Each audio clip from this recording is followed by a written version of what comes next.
What is life admin?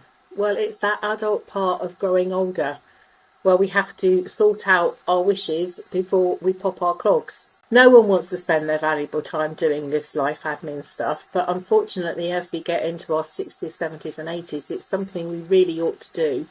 We don't want to be leaving it to our family because, one, that's not fair, and two, it could cause squabbles, and three, your things may not go to the people that you want them to go to. Rather than leaving chaos for my family, I've decided to just grab the bull by the horns and do some life admin.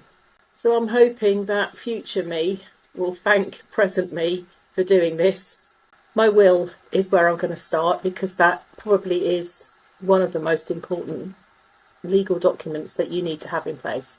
Having just been part of my mum's end of life admin stuff, her will and her power of attorney was expensive. She did it properly through, she did it through a solicitor, and we're talking almost £1,000 here.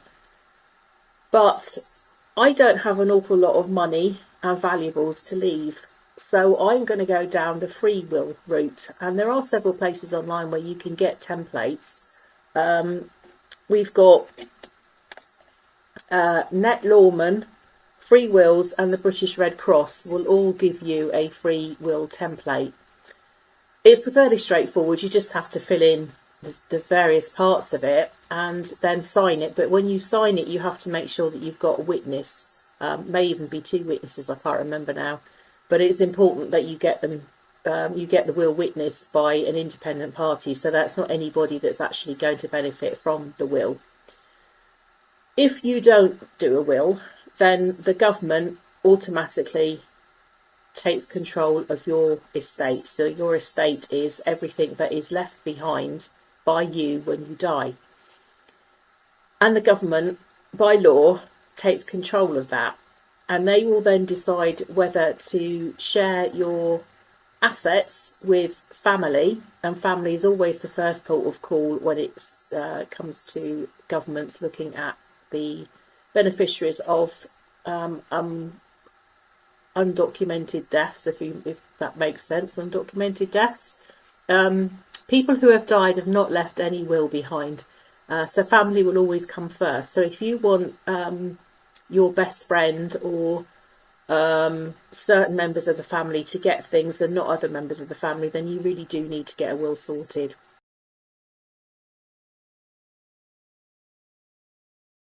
Next on my list will be beneficiaries of policies like my pension and any endowment policies or life assurance policies. My pension I have left to my children. I've got 3 children, so I've put them down as the beneficiary. It's a form that you just download off the internet of your chosen pension provider, and you just fill it in. You don't have to sign it. It's literally just a statement of what you want to happen to your pension pot if you die. Now, depending on your pension, it may already have been sorted out.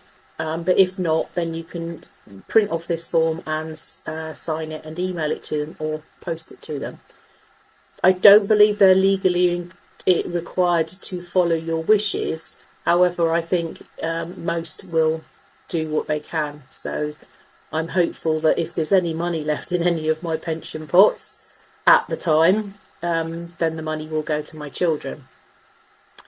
If you've got any savings, bank account, savings account, that should all be included in your will, and that there will be spaces in the free will templates for that to be assigned to whichever person or persons you want that money to go to. The reason why this is important is because if you've got a pension that was set up whilst you were married or in a long-term relationship and you put that person down as a beneficiary, and you've since split from them, then they could still benefit from that pension or life insurance policy if you die without changing it. So it's always good just to double check every few years or so who the beneficiary is, just to make sure that you are leaving your money to the right person, because you certainly don't want your ex-husband, ex-partner getting it instead of your family or your friends. So number 3, power of attorney. I have just gone through this with my mum. My younger sister and I are the main power of attorneys on her estate, and my nephew is also a power of attorney, but he's the spare, if you like. So we are now legally in charge of her affairs, her health and wellness, and her finances. If you do a power of attorney, like if I do my power of attorney now, it won't come into force unless I am beyond capacity of making any decisions. Once I get power of attorney set up, there will be 2. One will be for property and financial affairs, and one will be for health and welfare. I will be called the donor, and the attorneys will be who I appoint. So it's not, when I say attorney, that doesn't mean a legal solicitor or somebody like that. Attorney just is a word for somebody that's going to be taking over the legal responsibilities for your health and welfare and your property and financial matters. So they are 2 separate things, and they're from the Office of the Public Guardian. And as I say, even if I was to get this done today, it would not take effect unless I was completely incapacitated or unable to make my own decisions. So it's well worth getting it done. It costs, I think, £82 to get it set up, and you can do it online. You don't have to go through a solicitor, because that can be quite pricey. You can do it online,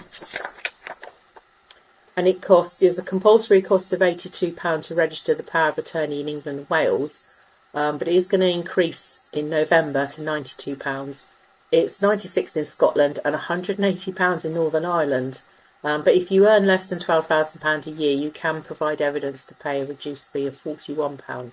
So that is worth doing, so that you can ensure that your end of life request is known about and will be followed through by your nominated attorneys. So if you, for example, you didn't want to be resuscitated from whatever illness or accident or whatever happened, or if you were in a coma and on life support, if you didn't want to be on life support for the rest of your life, then and you weren't able to live without that, then your power of attorneys can make the decision to turn the machine off. So it's quite a very decisive thing that you're asking somebody to do. But if that's your if you're really determined that that's not the way that you want to live, then getting power of attorney over your health and welfare is something that you need to do, because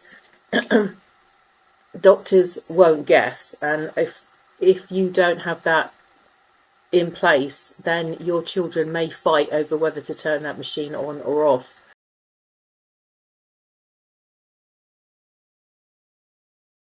So your wishes need to be made clear as soon as possible.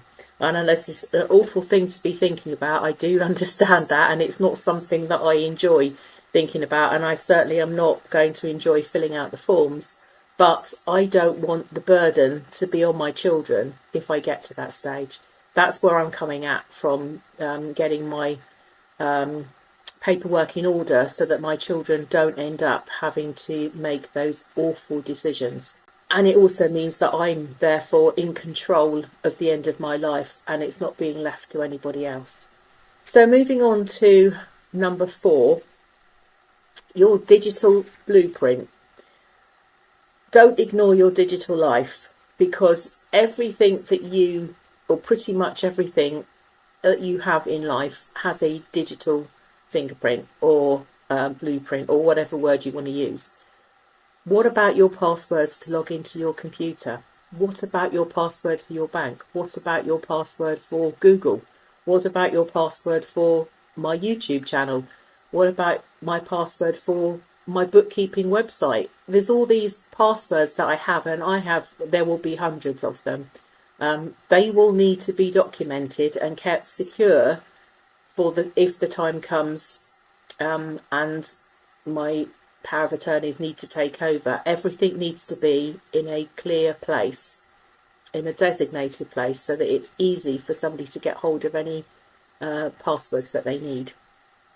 And it's not just passwords, there will be your online files. So for example, if your phone automatically uploads all photographs to the internet, to the cloud, then somebody will need that password, or those photographs will disappear forever and no one will be able to get hold of them. There'll be social media too. So if I was to pass on, my social media account would just keep on being there unless somebody went in and either deleted it or announced to the world that I was no longer here. These are the things that you need to think about. You know, do you want your social media account to continue, or do you want it to be shut down? Things like Amazon account, PayPal, credit cards, all these things need to be thought about, and those passwords need to be kept in a very secure place, but they need to be made available to your nominated attorneys, so your power of attorneys. My suggestion, where I'm going to look at, is this book that I was showing. Just doing it. The book that I was showing in the thumbnail, this one here. Sorry, it's your problem now because I'm dead. I got this from Amazon, and I think it cost me $9.99. And what it is, it's just a very cheap, basic notebook that has, I'm not going to show you the first page because it has a swear word on it, but it's end of life stuff, and it has pages for pretty much everything, and so therefore there will be a page to write down passwords and things. So it's a good idea to get something like this if you're more of a paper-based, I want it in front of me type of person. If you don't want something that's manual like this, that's paper-based, bear in mind that anything could happen to this. Unless you put this in like a fireproof box somewhere, it could have water spilt on it from a flood, or leaky roof, or spilt cup of coffee. It could be stolen if you get broken into, and bear in mind this will probably have all your passwords in it. And of course, if you were to unfortunately have a house fire, then that would disappear too. So I'm going to go with a digital vault, so an online vault. And the ones that I have found are mywishes.co.uk, and I believe there's one in the States as well, so or similar websites. My Wishes is free. I've looked at it. It's quite basic, so it will only hold basic information, but the basic information will be the crucial, critical, that needs to stay secure, like Google, like social media, like bank, like credit card, that's that sort of thing. Other options are, of course, that you could digitally have it on your laptop, download it to a memory card or stick, and put that somewhere safe, possibly a bank box, or I mean, if you're going to keep one of these, you could keep a memory stick too. You could even hand it to your nominated attorney, so your power of attorneys, if you wanted to, but just think very carefully about the storage of it, because it will have all of your personal information on it. So you can imagine that that could throw you wide open to having your identity stolen, and your bank accounts emptied and stuff. So you do need to think about it, about the storage of, where you're going to keep it all. But there are places, like this book, like the online vault, cloud-based storage possibly. There are options, but I would suggest that you start thinking about the passwords and pins and login details of everything that you use, that somebody would need to have to be able to get into your life. but be very careful of the security side of things. So finally, we don't want to make the mistake of not talking to our family or our friends about our final wishes. It's a very hard conversation to have. I have started jokingly with my older daughter and middle daughter and son that I will be doing this end of life planning stuff, that I will be doing a power of attorney and having them on there, and I've started the ball rolling with it. I was laughing and joking about it, but I think they understand the seriousness, because having had their grandparents pass away, my eldest granddaughter was power of attorney for her nan, so that would be my ex-husband's mum, my mother-in-law. And she knows that I've been doing this for my mum, who's still with us, but we've had to have a power of attorney because she has dementia. And they're aware of what's involved in it, so they do know that it's coming. But yeah, there are things that need to be spoken about. For example, there will be your funeral wishes. Do you wish to be buried, cremated, have a religious ceremony, have a non-religious ceremony, not have any ceremony at all? Where do you want your ashes left, put, sprinkled? That's the kind of horrible conversation that you need to have, or at least write it down somewhere, even if you can't bring yourself to have that conversation. Organ donation is another crucial aspect. I would like to know that my organs will be taken and used to help save someone else's life or enhance their life. Icorn is that, well, not my icorn, just because I've got bad eyes, but you know, anything like that can be used, then I'm going to tell my kids, just go for it. Anything. Donate my body to science if necessary, depending on when I die, I guess. This is a very morbid subject, but my wishes would be that I would like to help somebody else if I can. If I could help save someone's life by giving them my organs, then I would want to do that. And my children are aware of that. So I'm happy that that is going to be taken into consideration. Of course, if I'm old and none of my organs are good enough to be donated, then so be it. But, you know, at least I know now that that's in place. I have already spoken about end-of-life care, talking about life support, being in a coma, an awful disease, wasting disease, where my body fails me but my brain is still active. I am unsure at the moment whether I would want to voluntarily end my life. That one I still have to think about, but you have to take everything into consideration, and I understand that you need to be a very strong person to think about these things and decide, but I would like to make sure that I've crossed all my T's and dotted all my I's whilst I can, whilst I'm healthy. And of course you do need to tell your nominated persons where to find all the details as well. So if you've got a book, then you need to tell them where to find it. If you've got an online vault, then you need to give them access, or at least give them your password. And if you've got a memory stick, then you need to tell them where to find that as well. So to sum up on this kind of morbid subject, but you know what, it's a beautiful day out there. Storm Amy has just gone through. It's still very windy out, but it's a bright blue sky and the sun is out. So life isn't too bad, except that we are talking about my death, my end of life, that sort of thing. But you have to balance the negative with the positive, so that's the way that I'm looking at it. It's not about doom and gloom at all. This is about me trying to stay in control and to take some of the pressure off my loved ones, so that if I did get to this end of my life, or if I died suddenly, then they wouldn't have too much to think about at that awful time.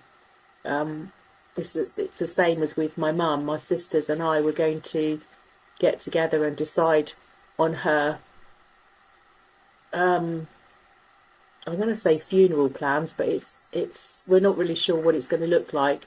although my sisters have said that they're not comfortable planning it and paying for it in advance of her death, what I've said is, well, we ought to really have a bare bones kind of plan of what we want to do, because if and when she goes, we are going to be so upset. It's going to be very difficult to actually sit down and plan whilst we're feeling so emotional. So although that sounds quite, well, not cold and calculating, but you know what I'm saying, planning somebody's funeral in advance, I'm just trying to help ease the pain of it. And while she's still alive, my sister can have she's volunteered to have the chat with Mum, if Mum can actually understand what we're getting at, to see what she wants whilst we can.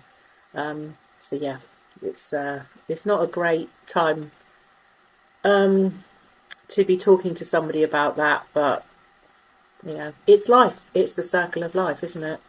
To help any of you with this, if you're interested, I have compiled a free PDF that will be in a link in the description, so you can just download it for free.